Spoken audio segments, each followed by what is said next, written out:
ബഹുമാനപ്പെട്ട Ibn Abbas റളിയല്ലാഹു തആല അൻഹുമ പറയുന്നു, മഹാനായ റസൂലുള്ളാഹി സ്വല്ലല്ലാഹു അലൈഹി വസല്ലമ തങ്ങൾ പറഞ്ഞു, ഓരോ ദിവസവും അല്ലാഹു സുബ്ഹാനഹു വ തആല വിശുദ്ധമായ കഅബയിലേക്ക് 120 റഹ്മത്ത് ഇറക്കിക്കൊണ്ടിരിക്കും.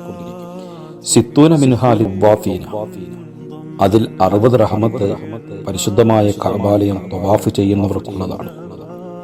വ അർബഊന ലിൽ ആകിഫീൻ, 40 കാരുണ്യം ആ പരിശുദ്ധമായ കഅബാലയത്തിൽ ഇഅ്തികാഫിരിക്കുന്നവർക്കുള്ളതാണ്.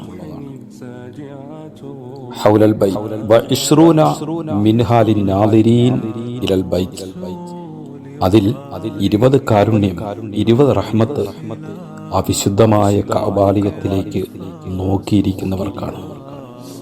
ആ പരിശുദ്ധമായ കഅബാലയം തവാഫ് ചെയ്യലും അവിടെ ഇഅ്തികാഫിരിക്കലും ആ പരിശുദ്ധമായ കഅബാലയത്തെ കണ്ടുകൊണ്ടിരിക്കലുമൊക്കെ എത്ര വലിയ പുണ്യകരമായ കാര്യങ്ങളാണ്. അല്ലാഹു സുബ്ഹാനഹു വ തആല മരണപ്പെടുന്നതിന് മുമ്പ് ആ പരിശുദ്ധമായ കഅബാലയത്തിൽ തവാഫ് ചെയ്യാനും അവിടെ ഇഅ്തികാഫിരിക്കാനും കണ്ണിറയെ ആ പരിശുദ്ധമായ കഅബാലയം കാണാനും ഒക്കെയുള്ള തൗഫീഖ് അല്ലാഹു നൽകി അനുഗ്രഹിക്കട്ടെ.